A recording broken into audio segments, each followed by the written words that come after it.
গ্রাম বাংলার এক কৃষকের গল্পটি ভালো লাগলে দয়া করে সাবস্ক্রাইব করো বন্ধুরা। গ্রাম বাংলার এক ছোট্ট গ্রাম যেখানে মানুষ সুখে শান্তিতে জীবনযাপন করে।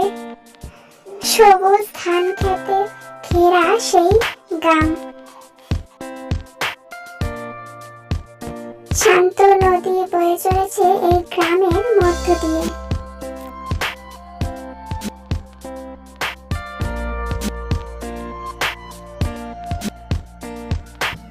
এই গ্রামের মানুষদের জীবনযাপন সরল এবং খুব সুন্দর। এই গ্রামের কৃষক মতি মিয়া, যার পরিবারের একমাত্র সম্বল তার ছোট ছেলে রাহাত।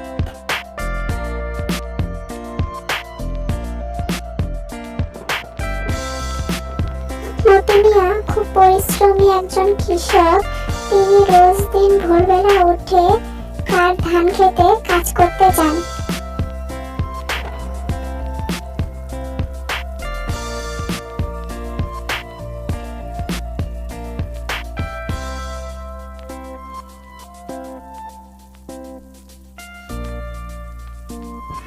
মতি মিয়া মাথার ঘাম পায়ে ফেলে সারাদিন সে ধান খেতে কাজ করে।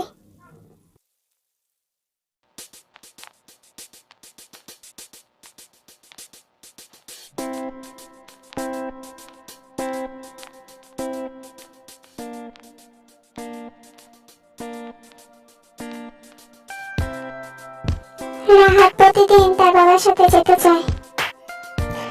বাবা বাবা আমিও যাবো তোমার সাথে, আমিও কাজ করব জমিতে, নিয়ে যাও আমাকে। কিন্তু মতি মিয়া তার ছেলে রাহাতকে বলে, রাহাত তুই এখন ছোট আছে, যখন বড় হবে তখন আমার মতো একজন কৃষক হবে। রাহাতকে বুঝিয়ে তার বাবা আবার জমিতে চলে যায় কাজ করতে।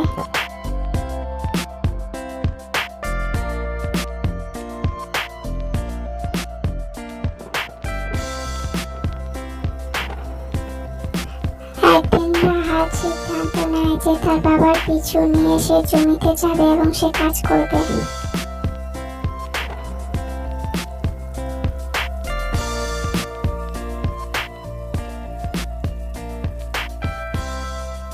রাহাত ধান খেতে গিয়ে দেখে তার বাবা ধান কাটছেন এবং মাথার ঘাম পায়ে ফেলছেন।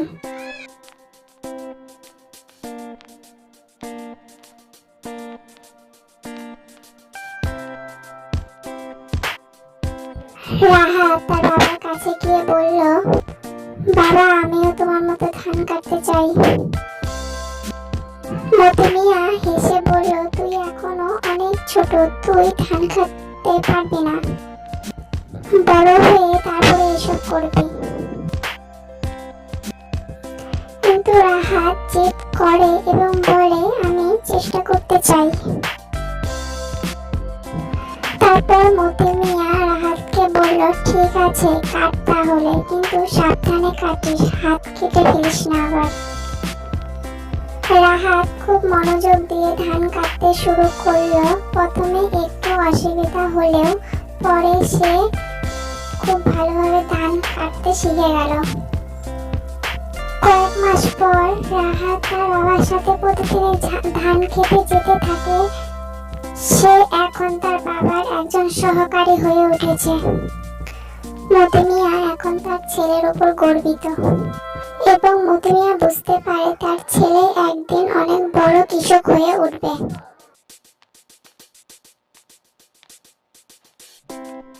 একদিন গ্রামের সবাই মতি মিয়ার কথা শুনে বলল, রাহাত তো আমাদের গ্রামের গর্ব।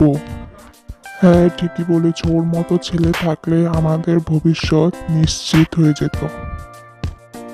ওর মতো ছেলে ঘরে ঘরে জন্মানো উচিত। তারপর আস্তে আস্তে রাহাত একজন অনেক বড় কৃষক হয়ে ওঠে এবং সে তাদের জমিগুলো একাই দেখাশোনা করে। রাহাতের মতো ছেলে পেয়ে তার মা বাবা খুব গর্বিত এবং পাড়ার সকলেও রাহাতকে নিয়ে খুব গর্ব করে।